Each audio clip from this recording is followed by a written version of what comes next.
The KRG announced it's freezing the results of last month's independence referendum.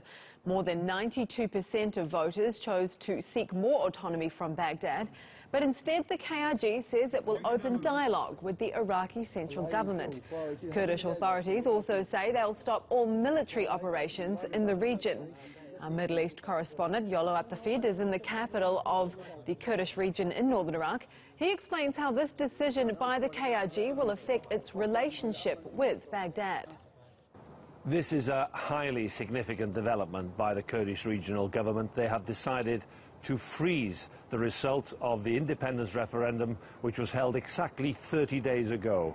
Now, what does that mean legally? Does it mean that the result of the referendum is null and void, that it will not be accepted? Or does it simply mean freezing it and that it might be revived by the leaders of the KRG in future? We don't know yet. But what is certain is that Baghdad now will be able to discuss and have a dialogue in terms of the Article 140, which is really important in terms of the Iraqi constitution, to make sure that there is fairness for all the different communities in the north of Iraq, not just the Kurds, of course, but also Arabs and Turkmen and Christians. So that defuses the current 9 days where there's been an escalation of violence, where there has been fighting yet again overnight, with 2 Shia militia reported dead and 1 Peshmerga soldier killed in clashes not far from Mosul.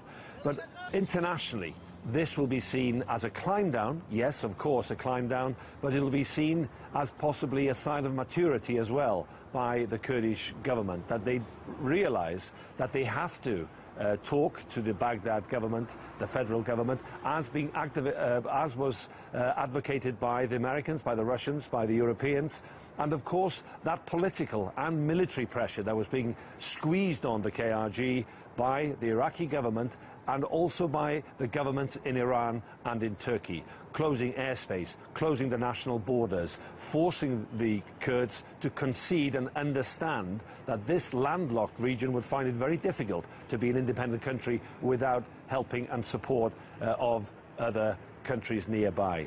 So this puts the KRG in a particularly difficult situation. They're hoping by freezing and saying that they can now start negotiations with Baghdad, the ceasefire, ending any military actions and any fighting, that will be well received outside this region. Inside this region, by Kurdish people, by Arabs, of course, it may be viewed very differently, that it is a capitulation rather than a concession. But internationally, it may well play very well in terms of the future aspirations of Kurds.